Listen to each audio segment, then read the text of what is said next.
Dear Patriots, before the news starts, please subscribe to our patriotic channel by clicking the subscribe button. Give us a thumbs up to this video. Don't forget to leave your opinion below in the comments section. Share the news on Facebook and Twitter so you friends see it. Thank you. Trump picks new comms director. The media is already afraid of her for this one reason. According to the Daily Caller, there are reports that Hope Hicks has accepted the position as White House Communications Director. The New York Times is reporting that Hicks will only be there in the meantime. Hope Hicks is an absolute stunner and is going to run the press department well during her tenure. She is also only 28 years old. She's great. Trump even gave her a special place in the White House. She was his Director of Strategic Communications. The White House has not made an official report on her hiring. Let's welcome Hope Hicks on board the Trump train. Hicks will be the youngest person in history to take the job. It was created under President Nixon in 1969. Hicks replaced Anthony Scaramucci, who only lasted 10 days. Hicks has a long history with the Trump family. Right after college, Hicks was working with a New York PR firm called Hope Hicks Strategies, which Ivanka hired to work on her fashion line. Ivanka liked her so much that she offered an in-house position. In February 2016, Trump described working with Hicks to the New York Times. She's got very good judgment. She will often give advice, and she'll do it in a very low-key manner, so it doesn't necessarily come in the form of advice. But it's delivered very nicely, he said. Hicks is going to help Trump draining the damn swamp in her new role. Share this everywhere to welcome Miss Hicks aboard the Trump train, you all. Make this go viral and say something nice about her below.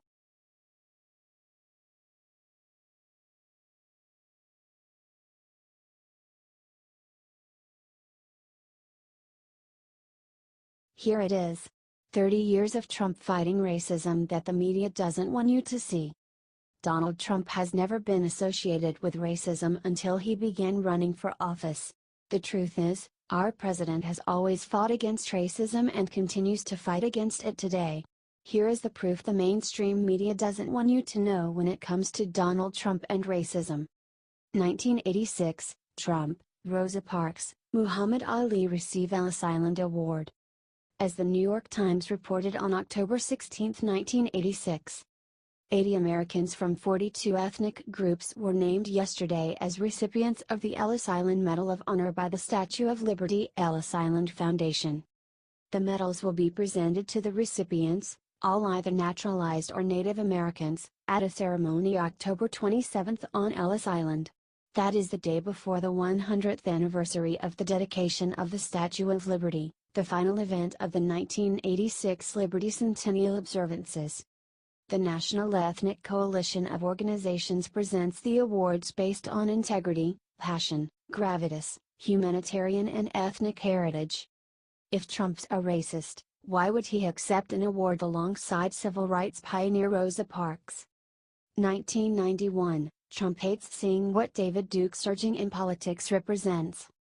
In an interview on Larry King Live on November 19, 1991, Trump said he hated seeing what the strong political support of white nationalist David Duke meant in Louisiana, which was suffering a deep depression at the time.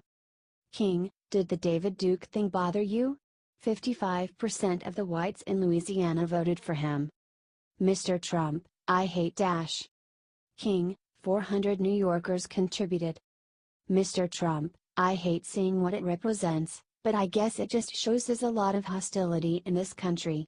There's a tremendous amount of hostility in the United States. 1997, Anti-Defamation League praises Trump. On April 30, 1997, the Wall Street Journal reported on Trump's purchase of the famous Mar-a-Lago Club in Palm Beach, Florida, and how he opened up the club to Jews and African Americans, putting him at odds against rival clubs in Palm Beach. The culture clash began to approach a climax last fall, when Mr. Trump's lawyer sent members of the town council a copy of the film Guess Who's Coming to Dinner, a film that deals with upper-class racism. Mr. Trump then approached the town council about lifting the restrictions that had been placed on the club. He also asked some council members not to vote on the request because their membership in other clubs created a conflict of interest. Last December, after the council refused to lift the restrictions, Mr. Trump filed a lawsuit in U.S. District Court in Palm Beach, alleging that the town was discriminating against Mar-a-Lago, in part because it is open to Jews and African Americans. The suit seeks $100 million in damages. 2000, Trump calls David Duke a bigot, a racist and a problem. During a NBC interview aired on February 14, 2000, Trump blasted Duke when explaining why he was leaving the Reform Party. Matt Lauer, when you say the party is self-destructing, what do you see as the biggest problem with the Reform Party right now? Mr. Trump, well, you've got David Duke just joined a bigot, a racist, a problem. I mean, this is not exactly the people you want in your party. Buchanan's a disaster as we've, covered. Jesse's a terrific guy who just left the party. And he, it's unfortunate, but he just left the party. He's going to be doing his Independence Party from Minnesota. And he's a terrific guy and a terrific governor, and he's got a great future. And I've always said, Matt, that I would run if I thought I could win, and in order to win. 2008, Trump helps African American Jennifer Hudson after her family is murdered. Jennifer Hudson, a singer who rose to prominence after an appearance on American Idol, suffered an immense tragedy when 3 of her family members were murdered. In the aftermath, Trump offered to put up at the Trump International Hotel and Tower in Chicago free of charge, as reported by NBC. They are safe, Trump told People on Monday night. She's a great girl and we're protecting them well. 2015, Trump doesn't want Duke's support. About 2 months into Trump's campaign for the White House, he publicly said he didn't want Duke's support. According to CBS, Trump was asked Wednesday about Duke's praise, and he distanced himself from the white supremacist. I don't need his endorsement, I certainly wouldn't want his endorsement, Trump said during an interview with Bloomberg News on Wednesday. I don't need anyone's endorsement. When he was asked whether he would flat out reject Duke's support, Trump replied, "Sure, I would if that would make you feel better." 2016, Trump disavows racist elements of so-called alt-right. Not long after winning the presidency, Trump disavowed the racist elements of what the mainstream media termed the alt-right. From CNN on November 23, 2016. I don't want to energize the group, and I disavow the group, Trump told a group of New York Times reporters and columnists during a meeting at the newspaper's headquarters in New York. It's not a group I want to energize, and if they are energized, I want to look into it and find out why, he added, according to one of the Times reporters in the room, Michael Granboom. 2017 President Trump calls the KKK repugnant. Racism is evil, and those who cause violence in its name are criminals and thugs, including KKK, neo-Nazis, white supremacists, and other hate groups are repugnant to everything we hold dear as Americans, Trump said in response to the attacks in Charlottesville, Virginia, over the weekend. Those who spread violence in the name of bigotry strike at the very core of America, Trump said. These unjust attacks against our president need to stop, and it's up to us to share facts like these to expose the truth. HT Infowars.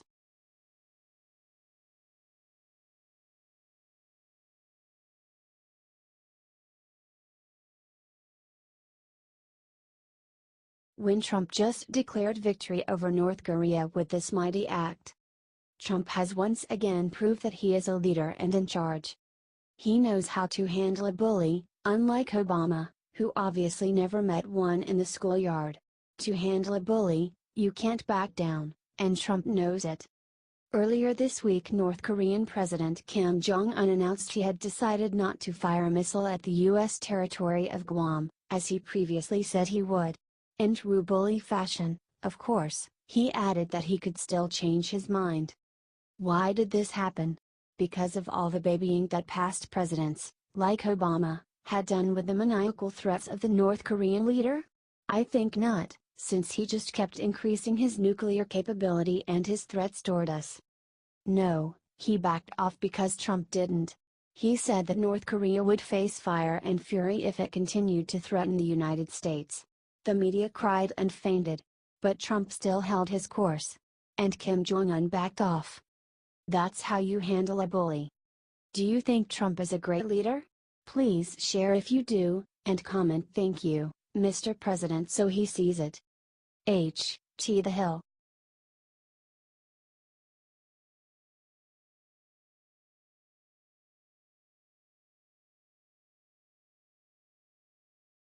Just as right after Eric Holder criticized Trump, he never expected everyone to notice one glaring detail. Obama's Attorney General just had to put his 2 cents about the Charlottesville riots, and man oh man, did he regret it. These comments incensed those who remembered the 2009 attack on Fort Hood that left 13 dead. Holder called that shooting by Nidal Hasan an act of workplace violence. Hasan, for his part, later told a military mental health panel that the soldiers he killed were going against the Islamic Empire. And some reports have noted it took Obama 6 years to describe Fort Hood as a terror attack. Awkward. Eric Holder might be the very last person President Trump should ever take advice from on this matter. And as it turns out, he didn't even have to. President Trump, besides condemning many sides of the conflict on Saturday, emphasized his condemnation of white supremacists on Monday, saying, "Racism is evil and those who cause violence in its name are criminals and thugs, including the KKK, neo-Nazis, white supremacists and other hate groups that are repugnant to everything we hold dear as Americans." Eric Holder just got the verbal thrashing of his life on Twitter. Maybe before criticizing the president, Holder can take a good long look in the mirror. Too bad that will probably never happen. H.T. Washington Times.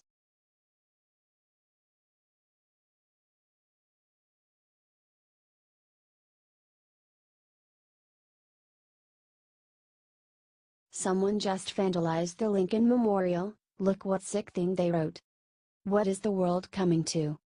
Earlier this morning in Washington, D.C., the Lincoln Memorial was vandalized. The historic site was tarnished with red spray paint, most of which was found on a pillar near the National Mall. Our National Park Service is currently trying to remove all of the graffiti found so far. Many have gone to Twitter, in hopes of figuring out who exactly could do such a terrible thing. Others have tried to figure out exactly what the phrase said before it was washed away. As of now, the 2 most popular theories suggest that the spray paint said either FCK Law or FCK Islam. What do you think about all of this? How do you feel that one of our most cherished monuments has been treated so absolutely poorly? Let us know.